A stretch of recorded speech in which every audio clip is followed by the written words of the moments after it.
We've all heard of Doom, right? In December 1993, id Software released the bloody sci-fi shooter that changed gaming, and the rest is history.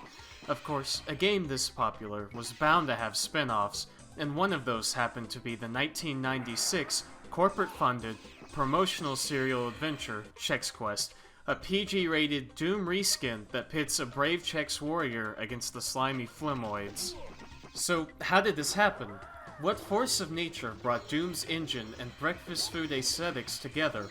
Well, it had to do with Doom's engine being considered obsolete by 1996, and breakfast titan General Mills being able to snatch it for relatively cheap.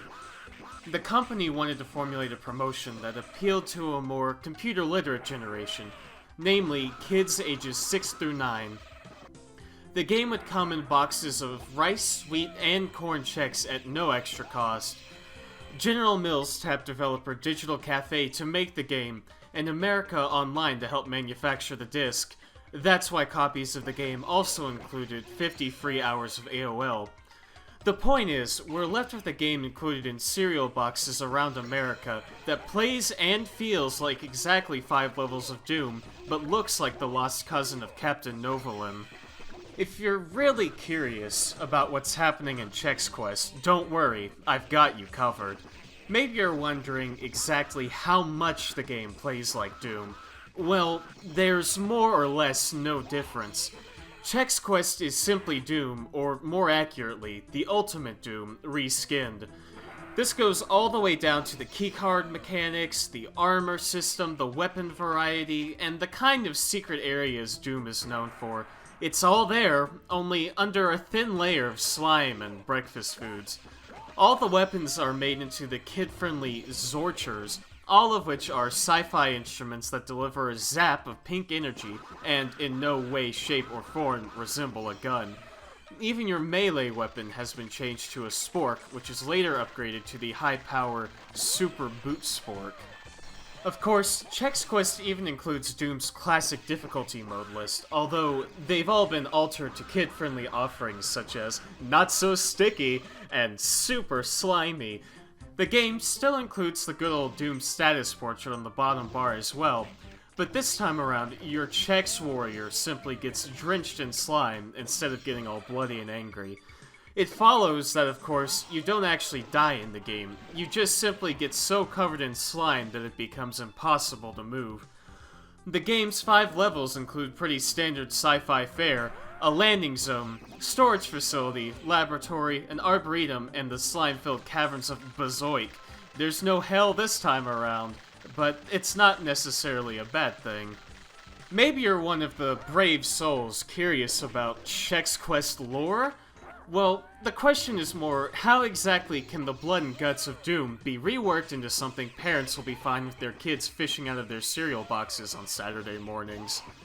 The plot of Chex Quest doesn't involve blowing anyone to pieces, but rather returning displaced beings to their home planet.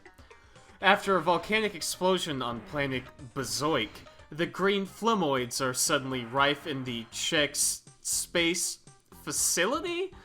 Anyway, you play as the Chex warrior, who, according to the Chex Quest wiki, is named Fred Chexter.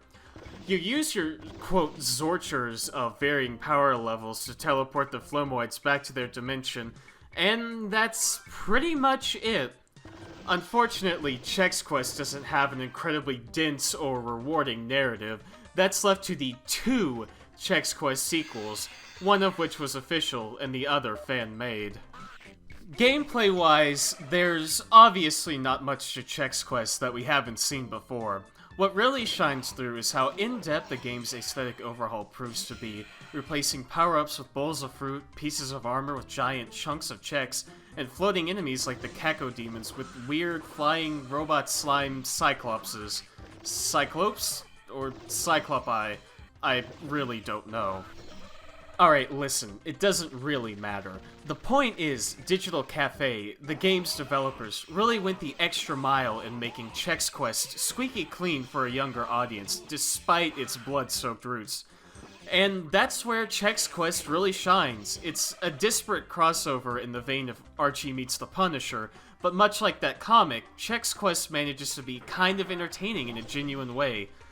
It's hard not to chuckle a bit at the various reskins of recognizable Doom elements, and the gameplay feels right at home for anyone who's a fan of the classic series. It's a bizarre mangle of elements that manages to work in all the right ways. Maybe that's why Chex Quest was such a massive success for the brand.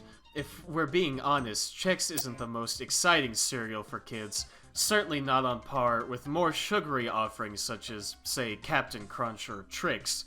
Anyway, after Chex Quest was released, sales for the cereal increased by 295%, and the game still maintains a huge cult fan base that persists to this day. In fact, the game won both an award for advertising effectiveness in 1996 and another for promotional achievement in 98. It's not as unintentionally hilarious as other reskins of id Software games like Super 3D Noah's Ark, and its Doom-based roots make it much more fun to play than any of the other promotional cereal games that followed in its wake. Maybe that's why Chex Quest manages to work. It set a pretty high standard for the niche market of promotional cereal games, considering it was the first one in history, but nothing that came after ever really met the standard this game manages to set.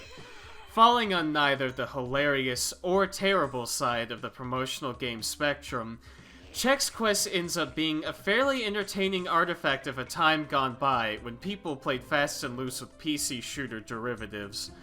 It's unlikely Chex Quest will ever see an HD Steam release or a third sequel, but the simple fact that this weird bit of promotional history exists at all is enough for now.